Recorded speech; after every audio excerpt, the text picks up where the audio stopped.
Train Dreams is a drama film about a logger who lives a life of grace when going through love and loss throughout his life. Before I get to this review, leave a follow more film content. I've heard about this movie in terms of how highly praised it is and how people seem to be loving it, one of the best films of the year, so I was automatically curious. What I didn't realize until looking into it is that the director of this movie is the same person who co-wrote Sing Sing, a movie that I really love. Which if I knew that before watching this movie, I would have got a chance to watch it sooner because this movie, I can understand the appeal. Joel Edgerton is so good in this movie that he definitely gave one of the best performances of his career that has that extreme sense of vulnerability from him that lives his life through all the love and heartwarming care he has towards people around him, but then when things take a turn, he lives his life in isolation.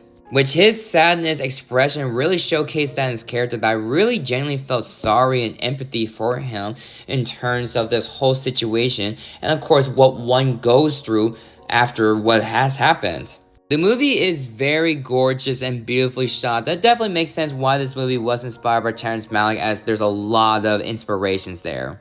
You get to see some railroads, you get to see the trees, and you get to see the people as well in this town that really feels alive, and it really feels like you're vibing with this movie overall, especially with the score. The score by Bryce Dessner from The National is just so beautiful to listen and somber as well, that fits with the story surrounding the sadness of it, that even the piano of it would have come across as melodramatic or corny, but it really fits. There are moments where it gets psychological in terms of the dreams, and that one feels very well presented and well directed that really gives off the imagery in a very effective way. Especially when it's coming from a person who has to live in isolation and also go through unclear grief in terms of whether or not the people he cared about made out okay. My main issue that I have with the movie overall is the narration. I don't think it's poorly written or poorly acted, as it is pretty solid in terms of what's presenting for the most part, in terms of getting the details across that does make sense in context of the story. However, there are some moments where it does dive into narration that I feel like it would have been better to take that narration out and just let the imagery speak for itself that explains enough in terms of what is happening.